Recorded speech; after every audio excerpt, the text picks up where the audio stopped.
कि जैसे संत कोई आ गए, ले माई रुद्राक्ष लाओ 51 रुपया, कोई कहेगा हम वैष्णो देवी जा रहे हैं, कोई कहेगा हम अयोध्या जा रहे हैं, रास्ते में आए तो हम तो थोड़े पैसे दे जाओ, थोड़े पैसे रहा के खर्च ऐसे।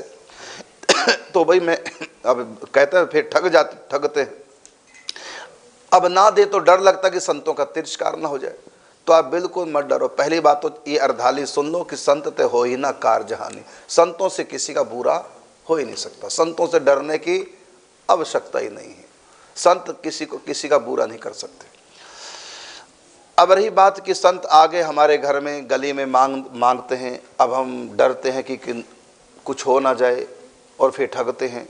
तो मैं कहना चाहूँगा ये सब भिखारी हैं, संत नहीं है, ये सब भिखारी हैं। तो संतों का वेश इसलिए पहनते हैं जिससे कि तुम लोग डरो, क्या है इनका अपमान ना हो जाए, ये श्राप ना दे दें, इसलिए पहन लेते हैं। और डर के मारे तुमको डरा करके या लोभ दे करके, माई लो ये रुद्राक्ष झोली से निकाल के दे देंगे, रुद्राक्ष लो इसको रख लेना घर में, तुम्हारे पति तुम्हारे बस में हो जाएंगे, तुम्हारा बेटा पढ़ाई में अच्छे नंबरों से पास हो जाएगा, तुम्हारी समस्या माई बड़ी दुखी लग रही हो, कोई समस्या है तुम्हारी।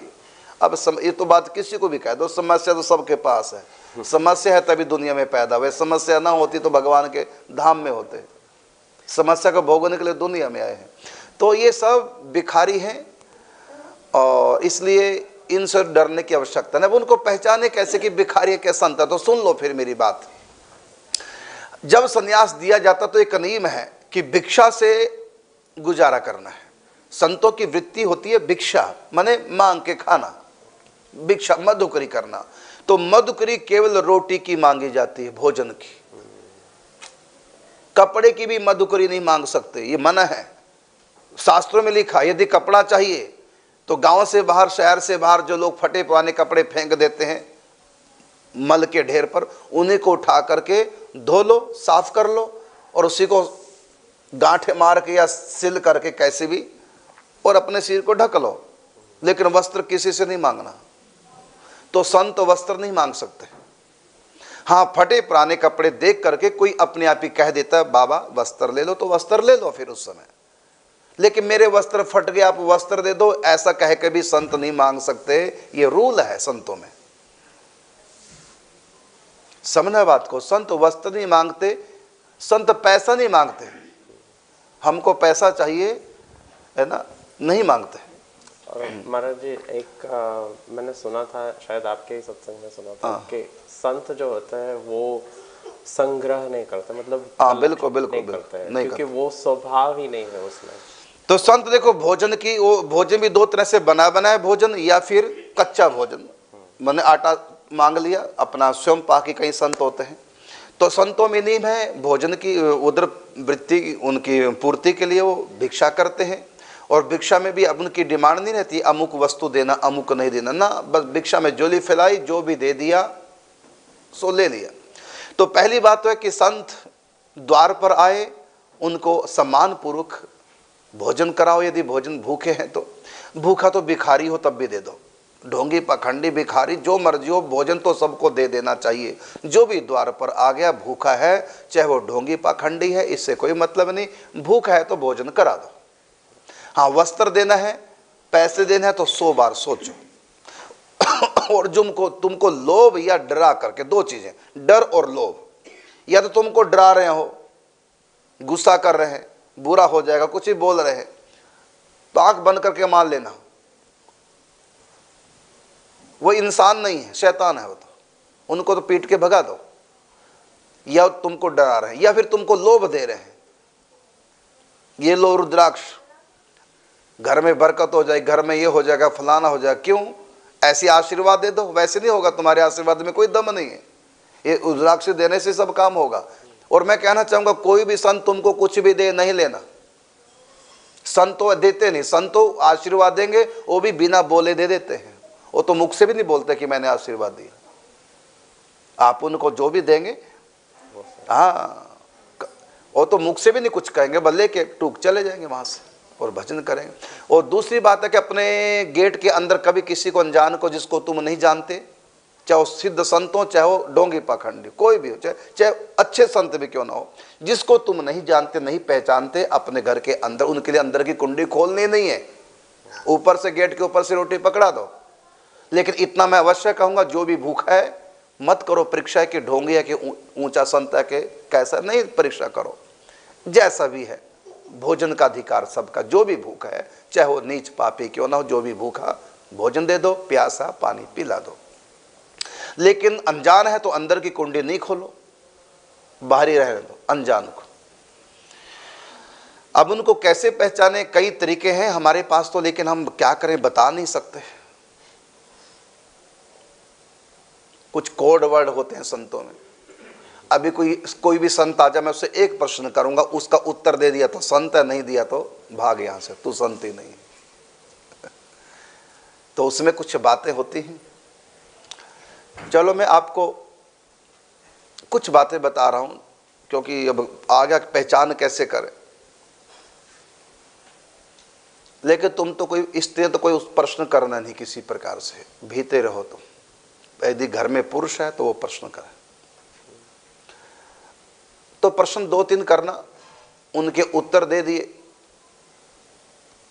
अब मैं पूरा तुमको भी नहीं बता सकता, नहीं, हाँ कोड वर्ड हमारे संतों को तो हम बताते हैं सब स्पष्ट, लेकिन चलो हल्का सा बता रहा हूँ, पूरा नहीं बताऊंगा, क्योंकि उसका फिर अनजान व्यक्ति मिस यूज करके दूसरे को ठग लेगा। तो यदि लाल कपड़े में है तो उसके लिए अलग प्रश्न होते हैं, यदि सफ़ेद पीले कपड़े में उसके लिए अलग प्रश्न होते हैं। हम कपड़े जब होते देखते हैं किस रंग के कपड़े पहन रखे, फिर उसी हिसाब से प्रश्न करेंगे। यदि लाल रंग के कपड़े पहन रखे हैं, गेरुआ वस्त्र, सन्यासी है, हम उससे पूछेंगे आपका योग पट क्या है। क्या पूछेंगे? आपका योग पट क्या है। अगर नहीं बता पाया, निकल बाहर, तू संत है ही नहीं। दूसरा प्रश्न कर देंगे आपका प्रेम पट क्या है, बस। वो पहले में उलझ जाएगा। यदि पहला बता दिया तो दूसरा भी बता ही देगा, क्योंकि जब भेष देते हैं उस समय समझाते हैं। ये कोड वर्ड संतों के, क्योंकि संत जब दूसरे संत के आश्रम में जाएगा, अनजान तीर्थ यात्रा पे गए तो संत क्या रुकेंगे संतों, तो वे गुरु भाई वो मना कहेंगे कि मैं रुकना चाहता हूँ। फिर वहाँ के मेहनत मालिक आश्रम के पूछेंगे आपका योग पट गया है, वो बता देगा, प्रेम पट गया, बता दे, आ जाओ। इसका मतलब आप गुरु से भेष ले रखा आपने, आप संत हैं, आ जाओ, प्रेम से रख लेंगे। यदि 2 प्रश्नों को उत्तर नहीं दिए तो नहीं।